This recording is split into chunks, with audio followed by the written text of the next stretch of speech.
Hi, we're here today to talk about our visit to Tugaloo State Park. We just got back. I would have done videos while we were there, but I had three anaphylactic reactions over a 6 day span.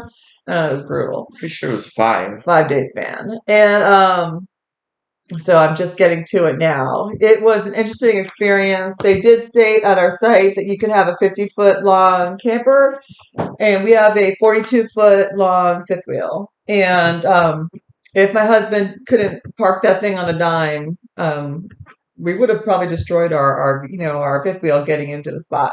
So it was insane. We got there just after 5. You can check in after the office closes because we paid and everything online, and then you just have to report to the office the next morning. Another other things they stated were we had full hookups. We did not. We did not have I don't know what do they call it. I get brain fog with my anaphylactic reactions, like the sewage. We didn't have that there, so we didn't bring the portable poop tank. We didn't bring that, so we had to run and buy that. We also did not have 50 amp service like they said they had. We did have the two cords, how you can take, you get the wide, you can split it down so you can still use your 50 amp on your thing. We had the two cords, we didn't have the split. So we spent like $440 because you had to buy last minute. We couldn't order, save money, shop around to get a poop tank and that so we can have electricity and run our air and everything because it was in the 90s down there. It was pretty hot. So we did drive around and to see, what could actually really hold a large camper.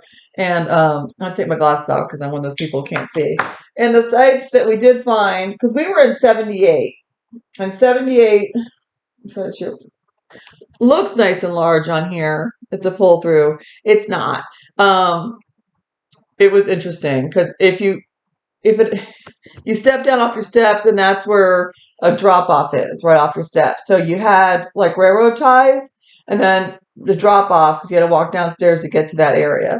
So we were able to put out our stairs, and then you had like literally maybe a foot off of that. Yeah. So when I was really unstable with my reactions, that wasn't a lot of fun. So, and there was trees everywhere. It made it hard to get our slides out. Yeah, he had to keep moving it back and forth, inching it, so a slide could just come between two trees. And I was like, you know what? I'm not kidding. Let's go buy chainsaws. I'm done. Let's just start cutting these trees down. I was a little pissed off, to be honest, when I first got there. So some spots you could... We didn't end up doing it. Yeah, no, we didn't do it. Some spots you could easily get a large fifth wheel in, or just in a large Class A or a large Class C, would be spots 22, 18, and 19. They're pretty good with trees and everything on the sides. I can't tell you if they have full hookups. I wouldn't trust their map or their website. While we were pulling in, it definitely messed up our tire. Oh yeah, I'll get to that. That's been a fun experience. Spots 41 and 42 were really wide. Well, as wide as you're going to get there. Comfy spots.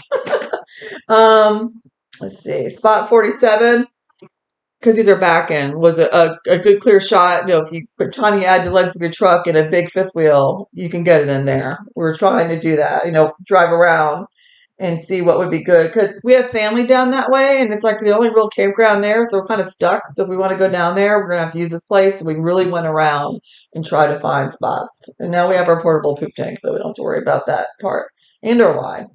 Let's see. So it was 47. I think that was it. There might have been a couple spots that were iffy, but like I said, it wasn't many. 41, 42, spot 7, 18 and 19, maybe 20 and 22. 100, sorry, I didn't say that one. And number 100.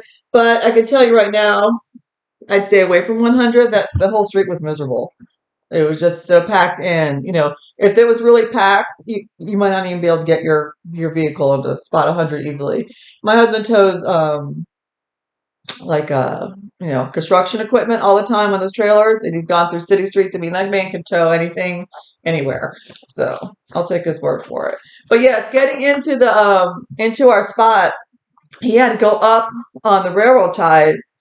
And of course, the tires popped down and slid on there, and I was worried about having a blowout. We did. We had a major blowout on the way home, so that wasn't fun, Yeah, not at luckily all. someone came up because trying to get actual people Yeah, to do it was hell. I can tell you right now, if you have Progressive insurance for your RV, look around, start shopping for other insurance. They were going to charge us $200. Let me take these out. I'm dizzy looking at the camera. They're going to charge us $200 to just come out and change our tire. It could be maybe 3 hours, but then we got a text from them after we started that process, and to call back. So we called back, and it turned out the girl never even processed it.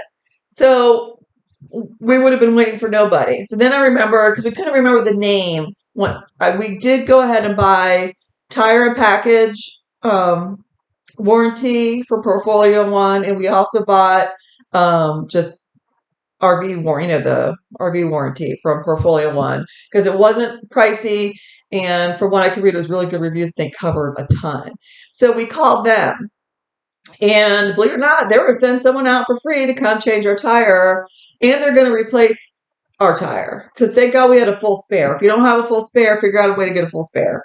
Also carry a 4-way, so where you have you can undo your own. Like if it's going to be drivable, if you have a 4-way, what do they call it? My husband just calls it a 4-way. So make sure you have the proper lug nut size, so you can get the lug nuts off the tire.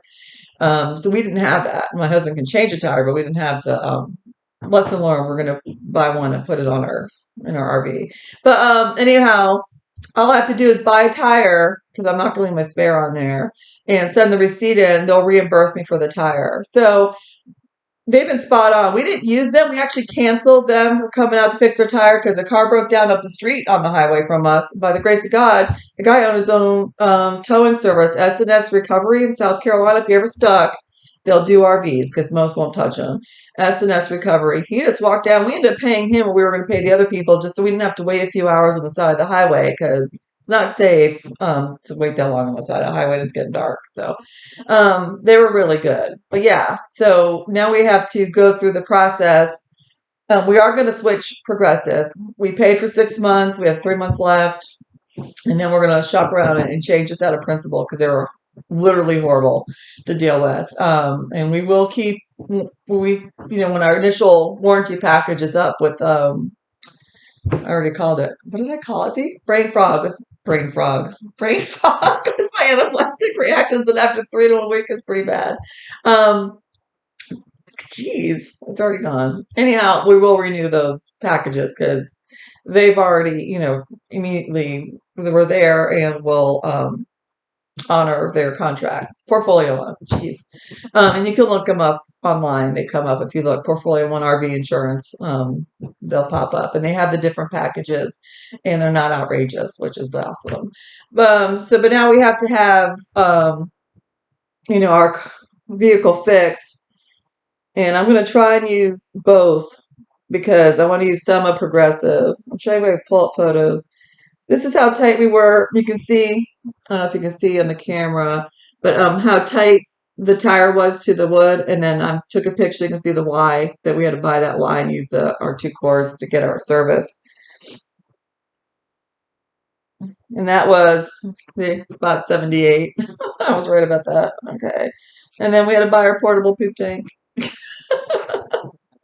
trying to show you a picture of the tire. Oh, here's a picture. If I can see. Where our slide just fit through the 2 trees. And that's literally how tight the space was because that's the trees. And on the other side is the drop off. And I'm trying to find that picture I took of that. All right. So that's where our steps came out, and that's where the drop off is. So if you had somebody unstable or you use crutches or whatever, they'd had a real hard time, or a wheelchair, you're going to be in trouble. All right, let me find pictures of the damage.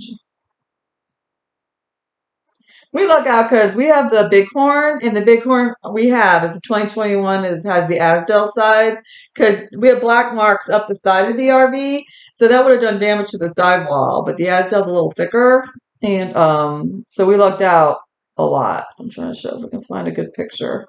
I was on the this is a picture on the side of the highway and I wasn't stepping out onto the highway. But the blowout and that whole section, the metal section, the wheel well and everything, we had screws, so my husband got our drill out and screwed it back in, but it knocked almost all the screws out and went all the way up the wall. So we did pretty well damage wise. But Tugaloo State Park, my husband says go ahead and book there if you have 28-foot camper or smaller. You probably won't have that much concern. Some areas are still really tight, believe it or not. You really need a pop up for those. And we even had a person with a pop up in front of us. And we got looks. And we're pulling in. Remember, the road is so narrow. I think I looked down the whole time. So I wouldn't, freak out or say things that make my husband freak out.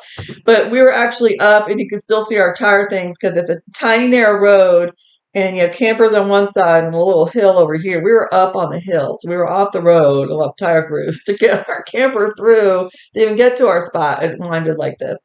So the spot, and it was amazing is the spot looked wide open on the pictures online, and then it looked like we had like an actual area to stand on to fish at the bottom because we got the lakefront, and it's not. It's a sheer drop off like this, and it's angled. My husband tried to fish. We walked down there the one time. Remember, we didn't go as close because I was unsteady. And if you fell, you weren't even getting back in there. You had to be a strong swimmer because you're gonna have to swim a while to get to a spot where you can get out of the water.